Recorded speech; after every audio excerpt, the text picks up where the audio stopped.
But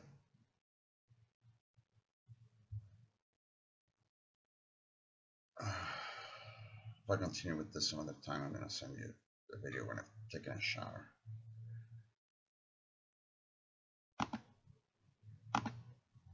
There were also what I call quote unquote impersonating ghosts.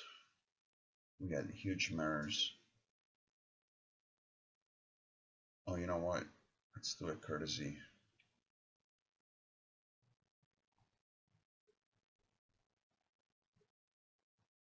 Oh, that's okay. That's okay. I was gonna block the camera and just leave the audio on, but anyway.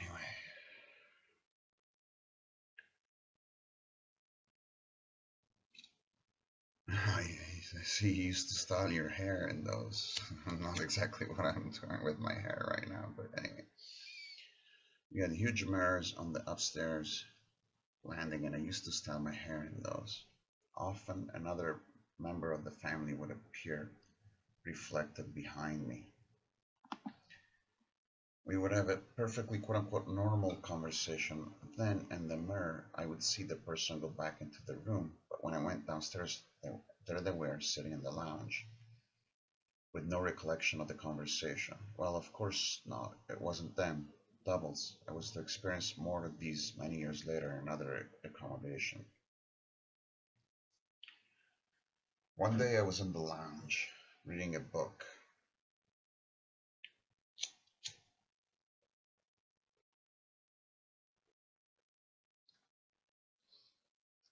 For some unknown reason, I suddenly looked up and locked eyes with something. I hadn't really locked eyes. I didn't have any. I was staring at a blob. It was speckled, swirly, semi-translucent, and partly opaque.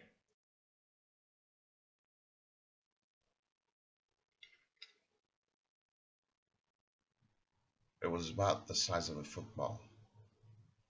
It hollered. It was looking at me.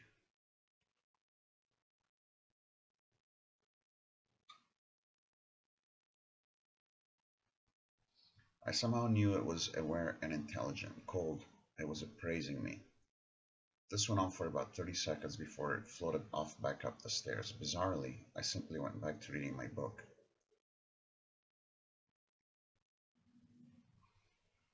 Not long later, my father, with a capital F, came down the stairs.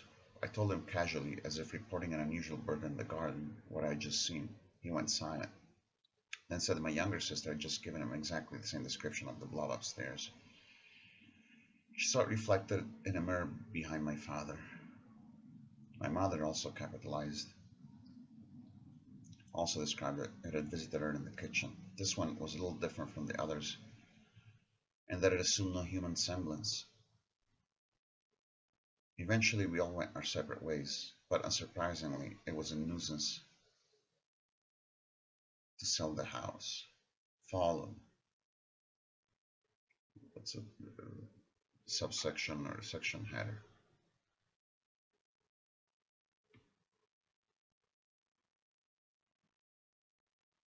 At least two of them followed me, a male presence and what I felt to be a little girl. In fact, I was never left alone again, and at various visitations, but it wasn't ever a camp out of ghosts again as it was at that house.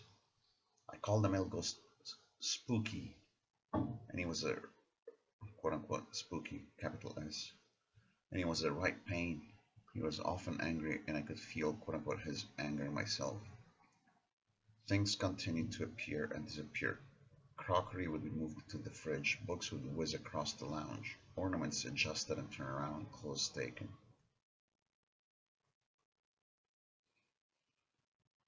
One day I returned to finding a twisted and orange t-shirt into the shape of a hangman's noose on my bed. I thought that was out of order as an attempt to frighten me. I was always angry rather than frightened. I got sick of cold soup and cold tea. I could heat soup up in the microwave again and again and it would still be stone cold. Occasionally something from the fridge would be hot, but mostly hot things would be cold. I could boil the kettle, pour out a tea, go to drink it, and it would be icy cold. Food would go rotten after I just bought it or go missing altogether. We found one misspelled word, or maybe rotten is alternative spelling. Sometimes it would appear in odd places. One day, discussing this ghost with a friend on the phone, she asked me if he had ever touched me. No, I told her I'd never been touched or hurt. Bam! I was hit so violently on the left thigh that I was bruised for weeks. Message: he's there and he's listening. He would also interfere with correspondence. Once a friend had been saying she was having fish fingers for supper. Apparently I replied, all capitals, got sticky fingers now, have you? Needless to say, I had not sent any such email. The same used to happen with phone texts when I acquired the mobile cell phone, when I acquired it. So, yeah. He liked electronics.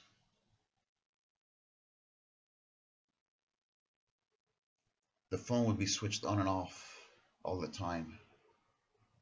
The alarm would be set to 3:15 every morning. In the end, I had to turn it off completely.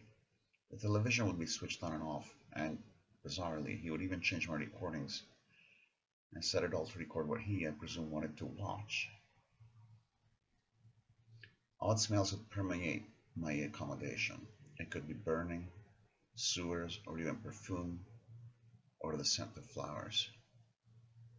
Puddles and pools of strange liquid would appear around the place. On one occasion, I woke up to find a peculiar liquid pouring out of my ear. I have no idea what that was. It smelled vaguely of almonds and left a peculiar oily stain on my top. I didn't feel it happening. I don't know what it was. It wasn't anything to do with the physics or anatomy of the ear. Fortunately, that was a one-off.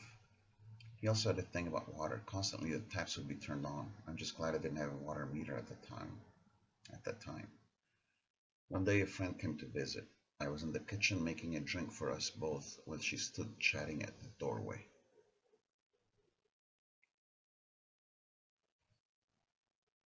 Suddenly she was in the air and sailed at great velocity all the way down the 15-foot galley kitchen I had at the time, only to land in a crumpled heap at the end. She was shaken and a bit bruised. She told me she felt a hand squarely in the middle of her back and it had shoved her with enormous force. One morning I found a piece of paper with a name scribbled on it on my table in the lounge. Not my handwriting, a man's name, but I've never made sense of it. Possibly the ghost's name, but I'm not sure. I could find no record of it.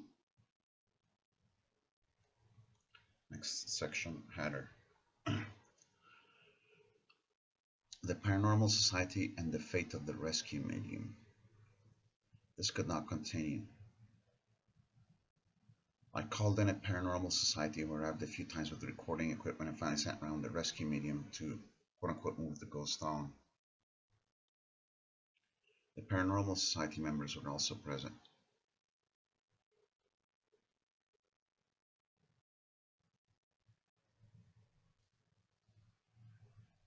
I gotta take a piss, on. Sorry.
Paranormal Society members were also present.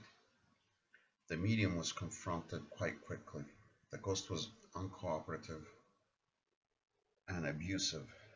The flat was filled with the smell of burning. The medium informed us all that the ghost had been a petty thief, had robbed the post office at one point, and there was an argument about money with his mates. They had betrayed him and killed him. He said he wasn't going anywhere until he quote-unquote had them. I saw an image of a padlocked chest. I saw an image of a padlocked chest with the ghost sitting on top of. I saw an image of a padlocked chest with the. I saw an image of a padlocked chest with the ghost sitting on top of it, legs and arms crossed. He was in his mid to late 20s, not a big man but athletic. The medium warned me that although he was saying he was murdered, it wasn't clear if he was just trying to shock or mislead. The medium was having trouble. The ghost wouldn't go. Why are you bothering this lady? Fuck off. You need to go now. Fuck off. There's no need to use that language. I told you, fuck off. Fuck off. I told you, fuck off. This went on for some considerable time, interspersed, to my great embarrassment, by the medium relaying various details of my private life that only the ghost could possibly have known. Shut up, will you? I muttered under my breath. Just shut up. Suddenly, the girl was with me. I had a name. It's Margaret, I shouted. That's the girl. She wants to go. The medium heard but didn't immediately stop recounting aspects of my life that I didn't want repeated. He had no idea where it was going to go, but I did. Then the story changed. It was anodyne and unremarkable. Margaret had lied to him. Thanks, Margaret, I whispered. I told the medium again that she was ready to go.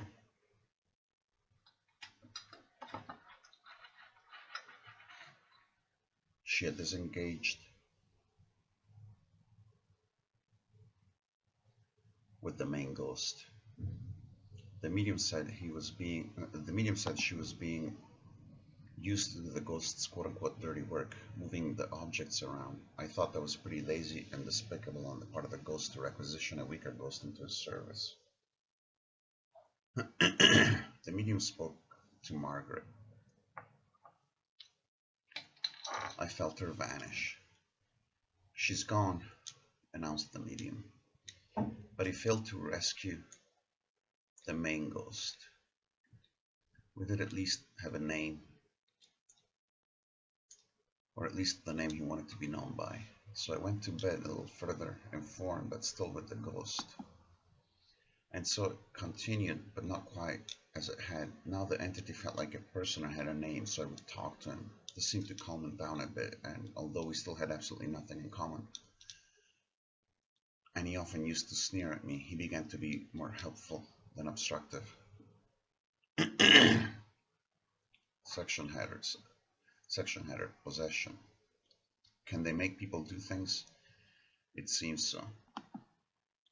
If they have or borrow the power and are sufficiently motivated.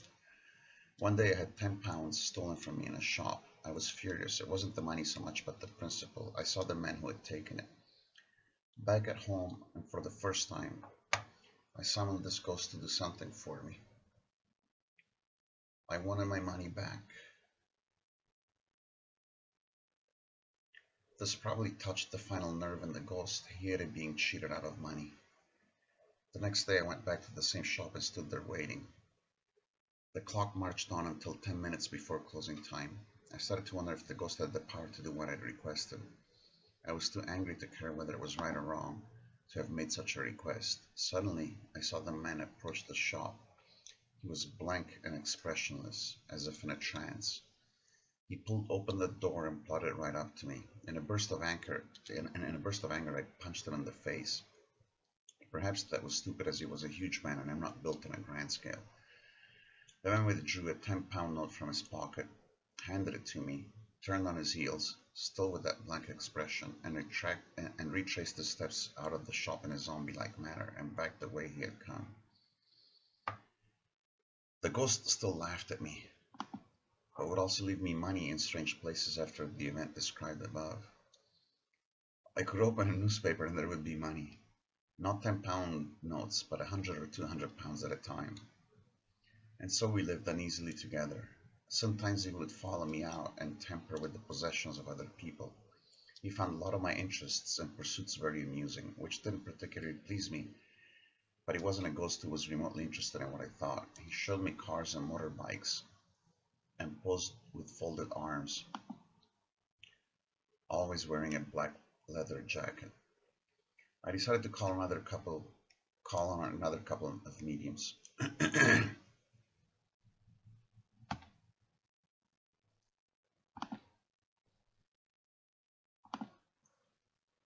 The first thing that happened to them would be a stab in the left shoulder blade.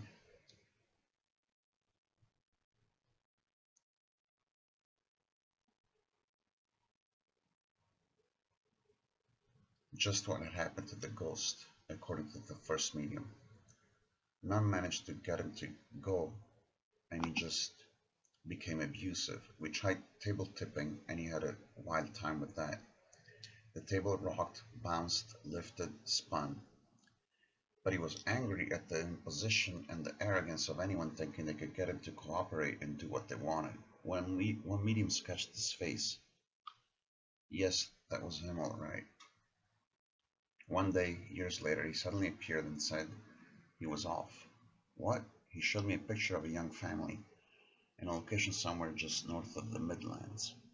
They had 2 daughters, aged about 10 and 11. That's where he was going. He didn't say why. Perhaps I had become boring. When he went, it felt as if a silent generator in the background, one I hadn't been consciously aware of, had been suddenly switched off. The energy drained out of the environment, like a dynamo disabled. Flat. The place was flat. It's hard to describe. Every now and then he still flits by on an occasional visit, but doesn't stay long and hasn't visited for a long time. There's also what I called quote-unquote a thing, with a capital T. This was something that used to jump on the bed, although it hasn't been around for a while. Every few months, there would be a week or so where something would clump up onto the bed.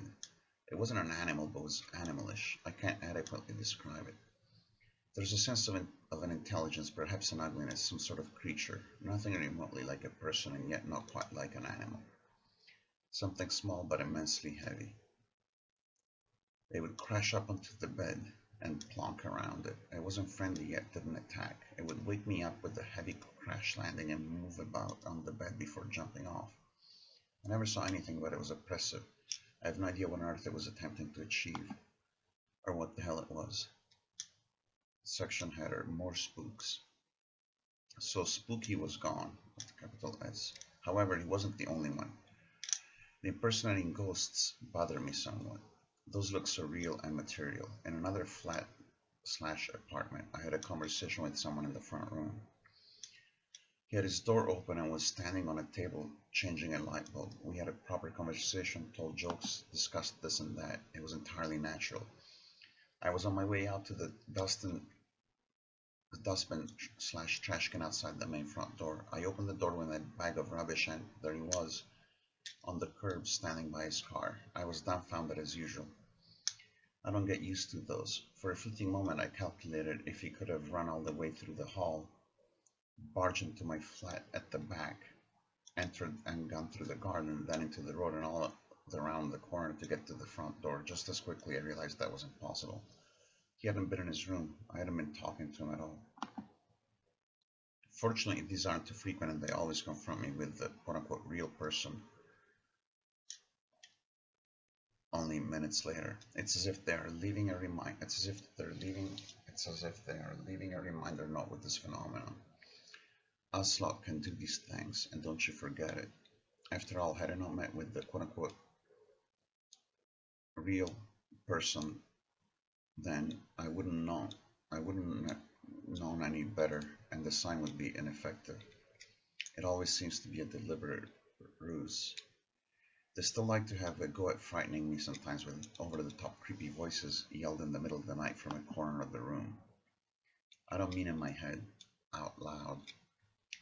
Those are the ones who are really trying to scare me. It's not gentle or a message in my mind. Usually it's just too over the top for me to be frightened. But what does disturb me is that they have the power to do that at all.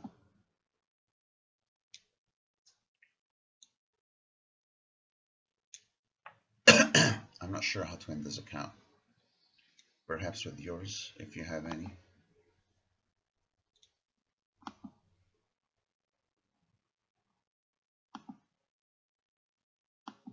Videos. Comments, Wolfie. Interesting post. I like the movie at the end too. Would you consider your family's experiences at the house to have been poltergeist or ghost related? Or both? Do you think one fed off of the other or could?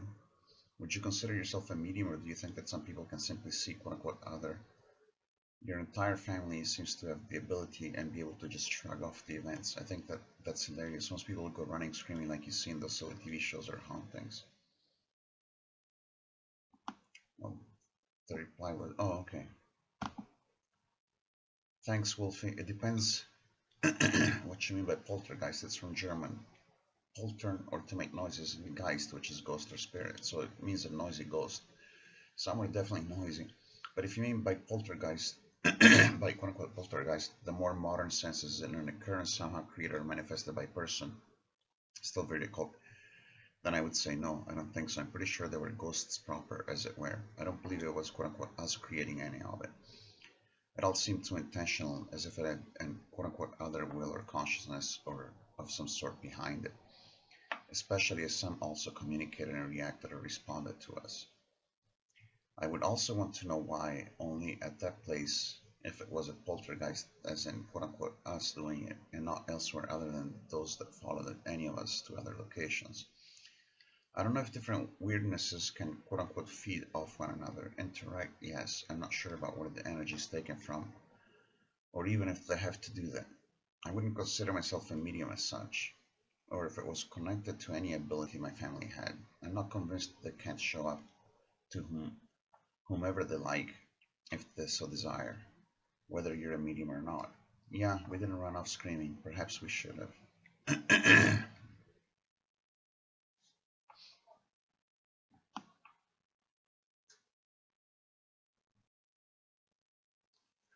Which reminds me,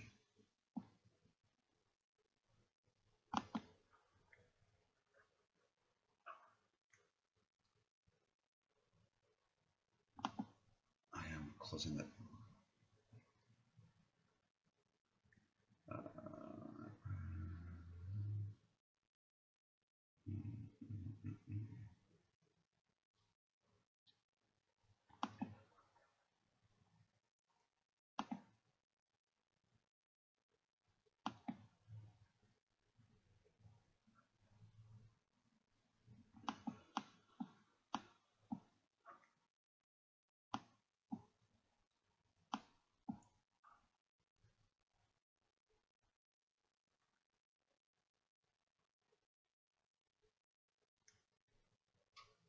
Donna Hazel attempts a New Year's resolution or 10.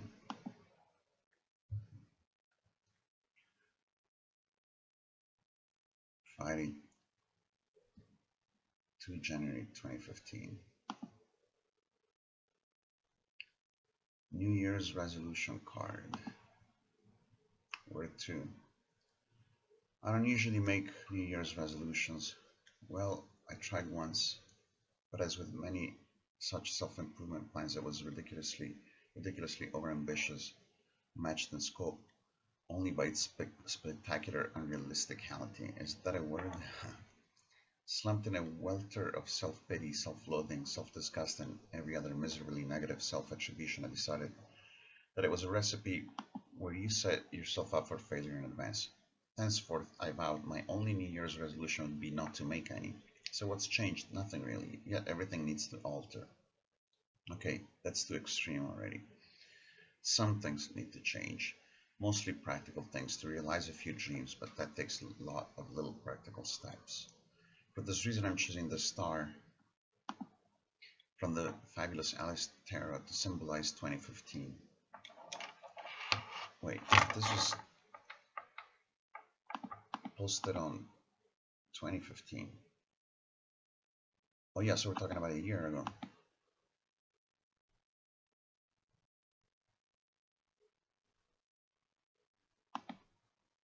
Of course. To give me hope as a reminder to keep hoping and as a guiding dreamscape. Here we see Alice's sister drifting off into a reverie over her book. That's very quote-unquote me already. Maybe not the bonnet, but it would be if I had one.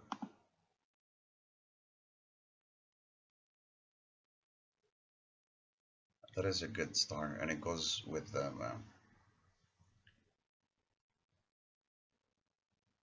Nizzoli star card from the Secret Tarot, and my sense of it, and with the fact that 17, the stars, if you can read me, you can be with me.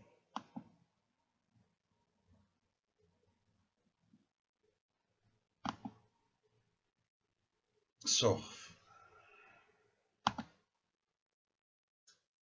first off, we'll take as a given the hope for world peace, equality, justice, liberty, a safe planet, an end to factory farming, and everyone loving each other more.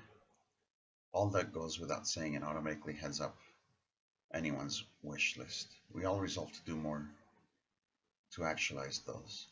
At least we should do, and I spent an important part of 2014 on behalf of abolishing factory farming. In fact, the more you know about factory farming, the less conducive it is to loving others more, but one must try. More personally, one, curtail the addiction to Bear Grylls. Let's see what Bear Grylls is.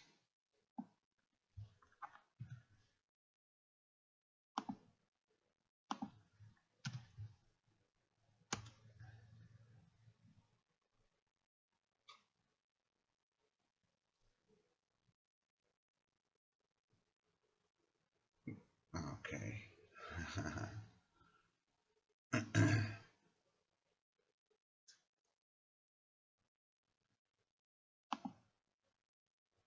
Do you really need to know how to survive on a frosty mountaintop, climb Everest, or wade through taipan-infested swamps? Do you really need to know how to use condoms as water carriers? Or light fires using the insides of a tampon? Do you really, really need to know how to survive in a desert when you don't even get the bus to the end of the road? And you wouldn't leave the house rabbit behind to go anywhere anyway? Nobody's fooled.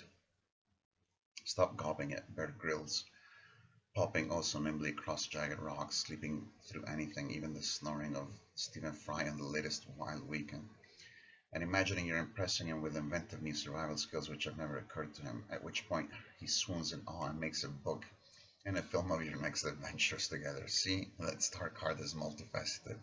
A tarot card is never all positive or all negative. Don't overdo the dreams. 2. If you must learn a bit more about Bear Grylls and surviving in hostile. Okay, honey, if your resolution is to kill an addiction, it sounds like you're certainly not succeeding by making it point 1 and point 2.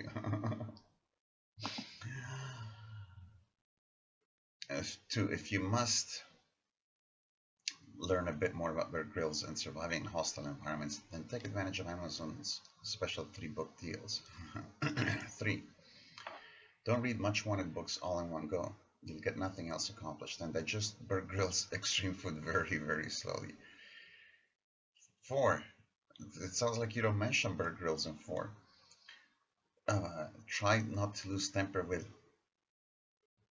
get her noisy so and so downstairs, which takes me on to my main ambition for this year, moving. I've made a start. The plans are in place and my current setup is for now sorted out. Alright, sorted out, ready to sell, but it still feels all to do. I'm looking for somewhere elsewhere. As you can see in the Alice 301s, there are a number of regulated moves I must make and steps I must take. It feels overwhelming, and at more of those points I'm allowed to revivify with a sneak peek at Bear Grylls. He's all about survival, remember. 6. Set up a reward system to keep cheerful and motivated at each point. Not Bear Grylls. Unless it's an emergency situation. It is an induction, honey. 7. Finish the albeit hideously boring courses you decided to take on in 2014, thinking they might come in useful at some indeterminate stage. Okay, start the indescribably boring courses. You know those training videos. You know those training videos that drive you insensate with boredom because all you have on screen is a talking head. Imagine then how much worse it is when you do not even have a talking head in the video. And there are 95 of them altogether. And here comes Luke with this talking head videos. 8. Finish the courses. Do not read Bear Grylls at the same time to keep from passing out with boredom. Unless you want to fail the exams at the end. Would that be an excuse not to finish the courses, bringing us neatly to 9? 9. Keep an eye out for self-sabotage. There it is in the tree of the Three of Wands. 10. I think 10 resolutions are more than enough, otherwise it will become too ambitious. Pace yourself through the baby steps on the way across the checkered landscape of 2015. No corner cutting or you'll be checkmated before you've even had a chance to exchange a bishop for a castle.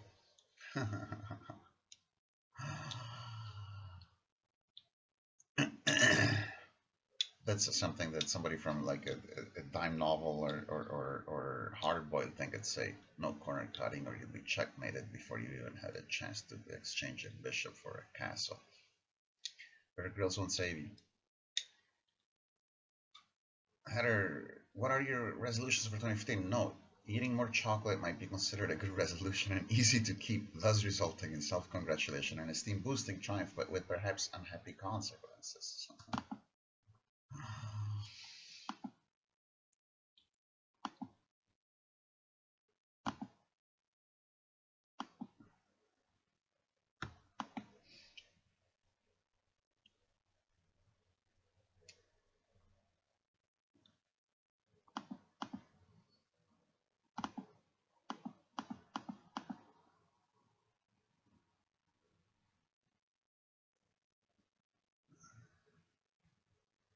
Philosophy, tarot, against the law of attraction, extremism.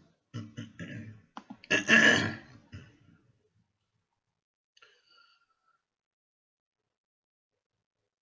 gonna do me a favor.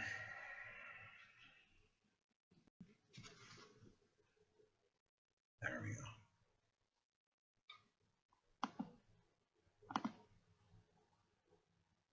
All right.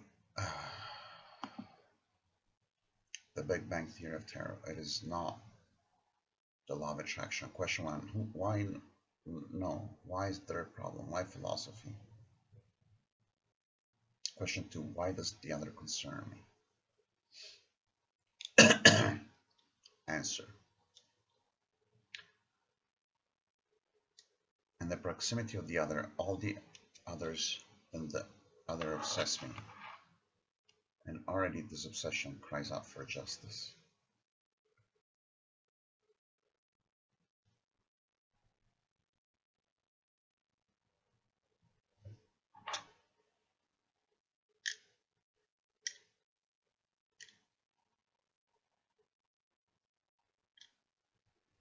Perhaps you believe in the law of attraction and think that other people should A. be able to attract their own health, wealth, and ideal partner, B. that if they fail to do so it's because they were either not thinking correctly or else chose this veil of tears before they were born, C. you're worried that you may attract their negativity. In short, putting all three together, that there is nothing you either could or should do to help. Does the other not concern you?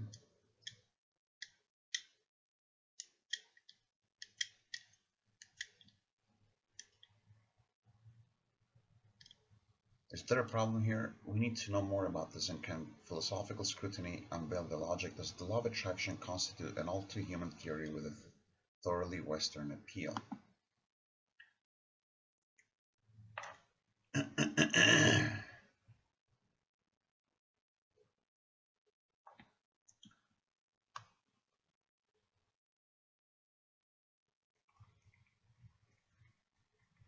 I have been distressed recently by a number of clients suffering severe psychological damage as a result of this thesis. One had been attacked and abused and told that she was to blame, not the attacker. If you have been completely ostracized, virtual pariahs, after having been judged as negative people, dubbed as having negative energy, as if these terms mean anything when ripped out from all context, and treated as if infectious, as if the very persons are in essence a viral plague, catching and contaminative. I have fallen over the words toxic and poisonous. By the way, when did you write this? August 2013. Okay. I've fallen over the words toxic and poisonous in a number of spiritual websites used to condemn a person wholesale. This seems to me to run entirely counter to what we would surely wish to imply when invoking the term spiritual. Isn't it the case that we should have an obligation to care about other people? The thesis of the law of attraction in its grosser, thoughtless, and more vindictive forms brings great misery to others. Don't try to save the world, save yourself, cry Esther and Jerry Hicks. Even abused and unhealthy babies have sent the wrong vibrations from within the womb. The tsunami victims of 2006, according to Rhonda Byrne, brought it on themselves. If you're overweight, it is simply that you believed eating whatever you liked would make you fat. If you're in poverty, it's because you were focusing on lack instead of abundance and being grateful for what you have. Even if you're in a war zone, if your aunt died of cancer, it's because she didn't let well-being in. Viruses and genetic mutations don't have anything to do with illness and disease. It's all down to the vibrations you're emitting. As if you're a simple transmission tower and all the world ingredients for your pie, a well-stocked larder, or an order catalog on hand to grant you more than 3 wishes. Yes, they all say that the law of attraction amounts to a self-serving egotism, and the other side of the same logic issues in a punitive castigation of others. If you want to know how and why,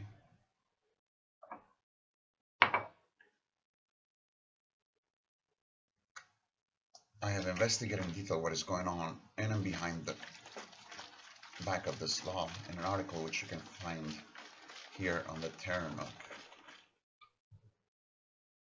I'm going to go ahead and do that.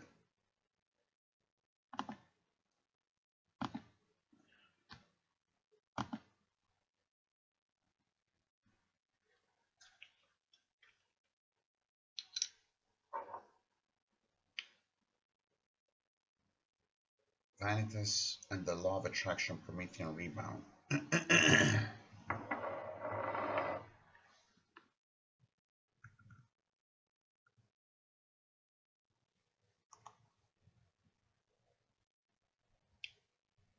Nietzsche and the Antichrist was the strongest argument not merely against theology, but against metaphysics, that hope is mistaken for truth, that the impossibility of living happy or living at all without the thought of an absolute does not vouch for the legitimacy of that thought.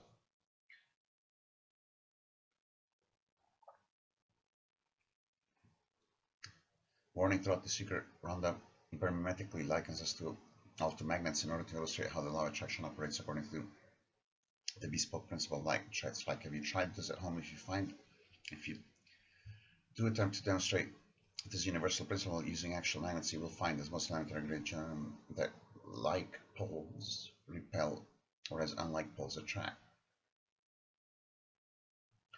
I'm tempted to leave a critique of this universal law right here, quod erat demonstrandum. However, as this dubious principle or cosmological truth has now gained a significant cultish following, I will unpack the assumption that pernicious rebound consequences entailed by the logic. The mantra of like attracts like is positive, is axiomatic, but even if were impossible,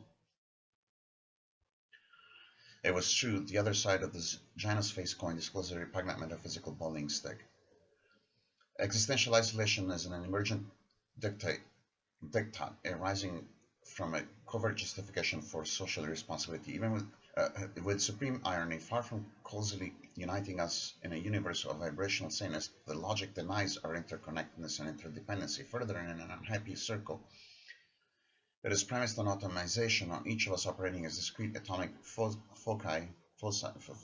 focuses of autonomous power, needing nobody, and ends by returning us through its internal logical ramifications and strange, exigent, exiled and isolated back to the inaugural violence of its original premise. It further presupposes the commonality it eviscerates and disavows twice over.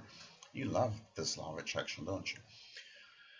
First, the purchase is secured through our modern climate of social disempowerment and economic dysphoria. Second, it assumes and projects a shared horizon of culturally desirable objects. There are various strands of formative versions of the law of attraction, but I'm going to concentrate on the two which have had and continue to compel the widest audience and the loudest reception. These are the most extreme, uninflected, and therefore brutal versions as peddled by Rhonda Byrne and Esther and Jerry Hicks. The texts are so facile that there is almost no purchase for the finesse required to secure and well-argued the philosophical critique. Accordingly, there will be nothing subtle about this critique. It does not require finesse to smash a nut. The telling concern is why such a radically inane thesis has been embraced and how this has been achieved by rhetorical strategy. You don't exactly sound like you're making a fair analysis. It sounds like you're so laden with your conclusion and or your premise and or your attitude. But let's assume that it's your conclusion that this does not come across as a critique. It comes across as a violent attack. But anyway, the telling concern is why such a radically inane thesis has been embraced and how this has been achieved by rhetorical strategy. The appeal is plain. In a world of increasing secular enemy, commodification, and political effacement, the time was serendipitous for these books to receive a velociraptorous welcome and an abundance of gratitude. Who invented the law of attraction? Against uptake of Byrne and the Hicks works, it is not an entirely homogeneous or unitary concept. There is a number of forms along the continuum, starting at a reasonably innocuous psychological level and with a sleight of hand along the way, transmogrifying thought into thing, ending in a selfish excuse for excoriating cruelty and retribution. However, the most well-known texts on it remain the pop culture book The Secret by Rhonda Byrne, made into a film in 2006, and the veritable torrent of best-selling books and workshops by Esther and Jerry Hicks. Where and what is the origin of the law of attraction? The idea has a number of historical strands which could be considered as precedents, going back as far as occult magic and the CK and the ancient and the infinitely preferable philosophic concept of vitalism, but these tend not to have the extreme egoistic emphasis on the virile and masterful subject, nor the ideational self-gratification central to Byrne and what are dubbed the Abrahamic teachings. The modern Western precedent can be traced in large part to the positive thinking pioneer Phineas Quimby and New Thought. Feeding out of New Thought emerged amongst others the science of getting rich, the landmark Think and Grow Rich, the power of positive thinking, Wallace Wattles, Napoleon Hill, Norman Vincent Peale, who blazed the popular trail for creative visualization and autosuggestive affirmation. In a squabble over intellectual property rights, both Byrne and the Hickses claim to have predated one another with the discovery of the idea of the law of attraction, henceforth LOA. However, as if to diffuse the self-aggrandizing arrogance of knowing and disseminating the secret, Byrne attempts to displace any authorial responsibility by spuriously throwing it back into an unverifiable past. She dumps knowledge of the secret, aka the law of attraction, onto a historical right of thinkers who apparently knew about it before she did, and who quietly passed that on as if though in an esoteric and equally secret society. She claims that it was known by Socrates, Plato, Aristotle, Pythagoras, Newton, Galileo, Einstein, Edison, and Churchill, amongst others. They all secretly knew the secret, as did all the major world religions. There is no clue as to why these thinkers or religious traditions would have kept it quite such a secret. As a philosopher, I can speculatively attest that Socrates, Plato, and Aristotle and Pythagoras would be horrified at such an attribution, and there is no evidence to suggest that they knew the secret. I can only think that Byrne has access to a secret library unavailable to the rest of the world. There is an allusion to a mysterious 100-year-old book in the foreword, but with no further details. It is also bothersome that given the power of positive thinking to attract all good things, Socrates died in 399 BC after drinking hemlock, and despite the positive and deliberate intent of wishing to continue educating the youth of Athens. Whereas Galileo was tried for heresy in 1633 by the Roman Inquisition and spent the rest of his life under house arrest. Churchill suffered appalling spells of depression. If they knew the secret, then there's not much to be said for it. On the contrary, one would want to stay away from it at all costs. The idea that thought creates reality is derived from the Stoics, but it only meant that we create a reality through our beliefs and attitudes, and although we can potentially change those, they did not claim that we could physically arrange the particles of the universe to manifest whatever we fancy. They took European cloudy concepts. The writings of Bernard Hicks's rely on naive presentation designed to secure naive uptake. Paradoxically, the philosophical thinness and complete lack of density mobilized through vacuously undeterminate concepts work to make them user-friendly and assimilable. Counterintuitively, the weakness of these concepts are their strength.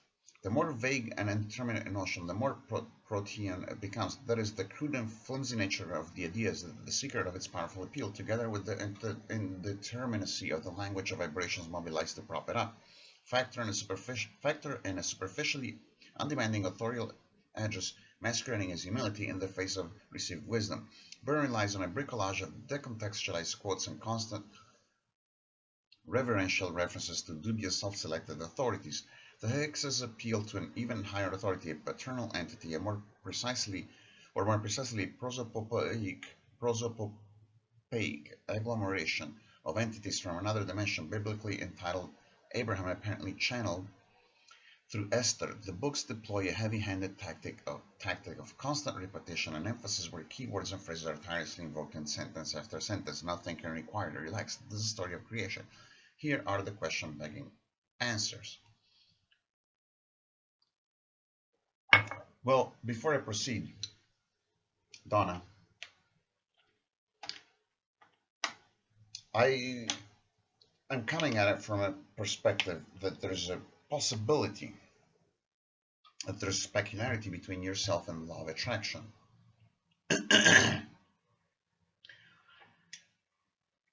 In the sense that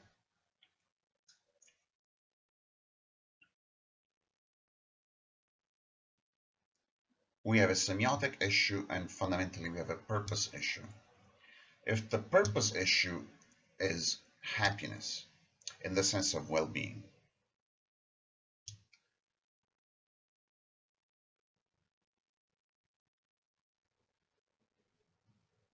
ostensibly both you and the people behind the law of attraction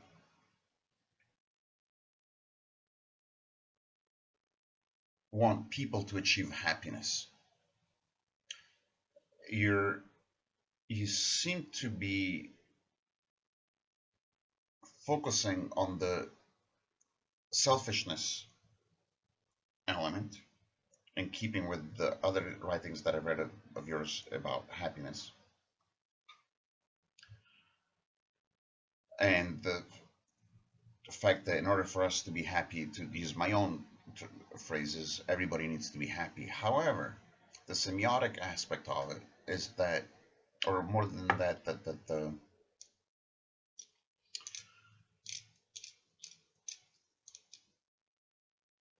language theory aspect of it is that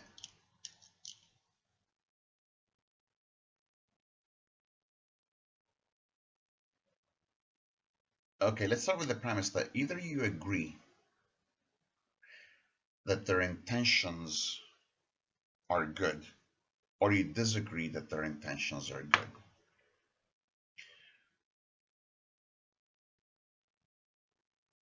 If you disagree that their intentions are good, that's something that is a very complicated issue that would have to be addressed. And it would need to be looked at not just from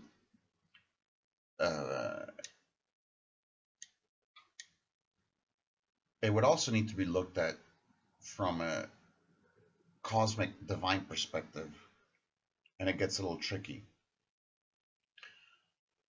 because just like the Hickses, you and the murderers and the ghost that may have been a petty thief and the rapists and the animal farmers and the Mother Teresas and the people that volunteer were all manifestations of a universe which I believe is in the process of trying to get healthy as are you as an individual and I as an individual, and the next car tire that you meet is trying to get healthy. If you agree that their intentions are good, which it doesn't sound like you do, but let's hypothesize that somebody else, if not you, somebody else agrees that their intentions are good and that both you and the Higgses want for everybody to be well.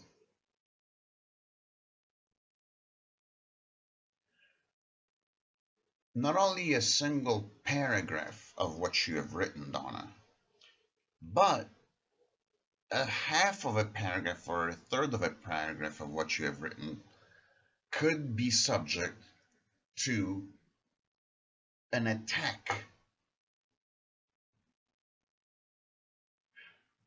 with references, because you talked about contextual references, from a different perspective that could take a tome that would be or at least an article of the same length as this article that you're writing here. Because, okay, I'm looking at keywords and phrases.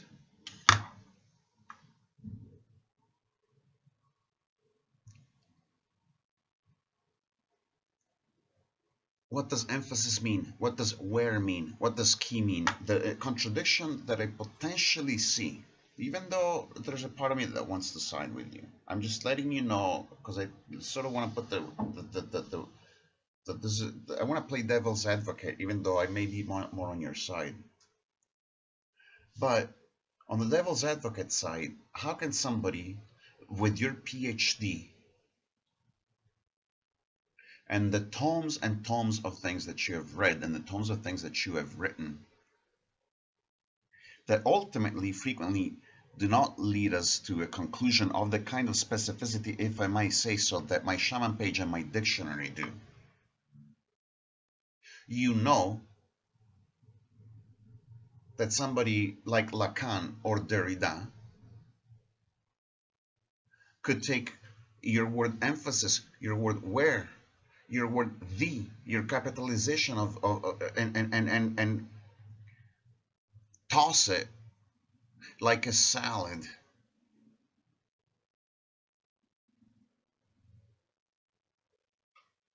So in that sense, it makes no sense to argue, oh, Donna's philosophy is right and the Higgses philosophy is wrong. Donna's philosophy is justified.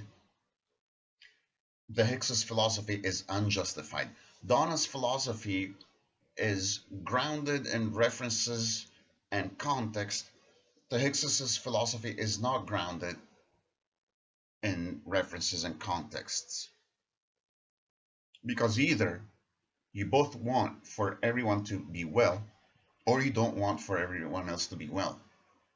And you obviously have had clients that have come to you that had horrible experiences that they and you attributed to the law of attraction, the interaction with the law of attraction. But there could be somebody that says, your horrible experience with your health right now is caused by the tarot.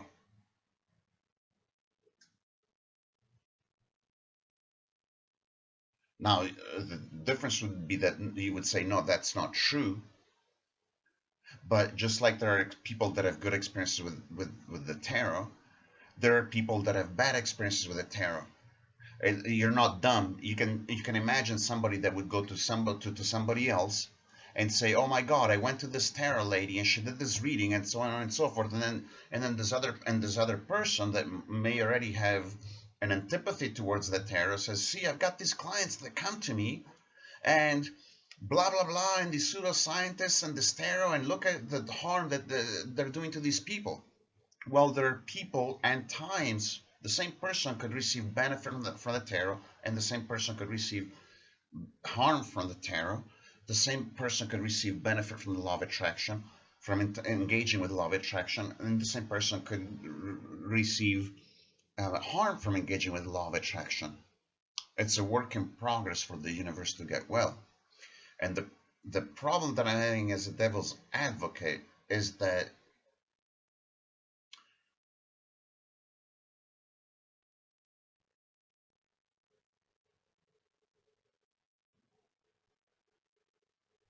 this is all hot air. Yours and the laws of attraction, and perhaps mine. But I suspect that if our purpose is to come up with methods for wellness and an understanding that we suspect that wellness need not be confined to the individual, but wellness need be aware of the fact that everything needs to be well, but also with the practical understanding that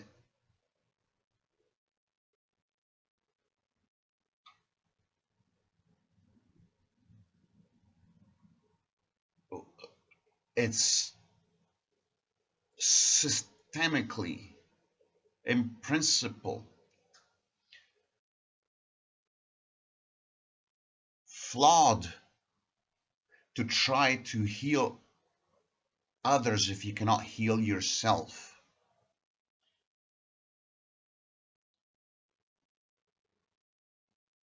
The most sensible and manageable thing to do is to work on one's own well-being. We have grown up with this dichotomy that either you care for others or you care for yourself. And our world is frequently divided into people that either think about others or they trample upon others. But the people that think upon others frequently don't have that healthy dose. My mother was saying we have these words for selfishness and for being selfish and for being altruistic. We don't have the right words for sort of the right measure. It's sort of how I feel about Tyra, that Tyra is a great example of somebody that focuses on her well-being without wanting to hurt others to the best extent that she can. And so in that light, I could be very mistaken, but I suspect that neither your thousands of words, I'm sorry, I could, and I'd love to be enlightened and see the light, but neither your thousands of words nor the law of attraction are doing such a great job. And that, much as I love them, your words, and to some extent I really love the law of attraction when I encountered it, but I do think that if we're going to use words, we need to look at the stuff that I'm writing. In fact, while I've kept the political stuff away from nextgenshaman.com, go to logicandfreedom.com, because that takes sort of a material and political approach to everybody being connected. Although the reason I didn't connect it to a next gen shaman, I have all that shit connected to the next gen shaman, but I don't have the next gen shaman linked to the political shit, because I'd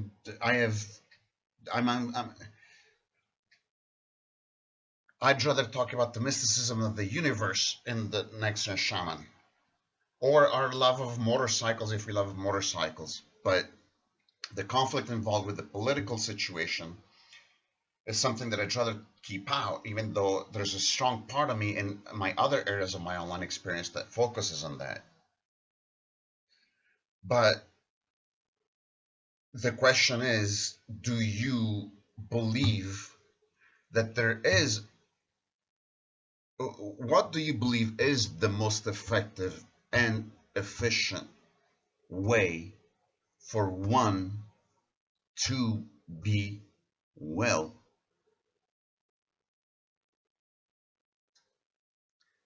And in the context of that one is in society, and that society expands to the whole universe. And in the mystery of the fact that you are so ill and I've been suicidal and everybody's got their cross to bear.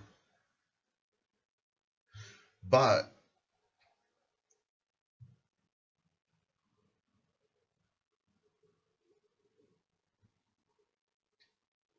anyway,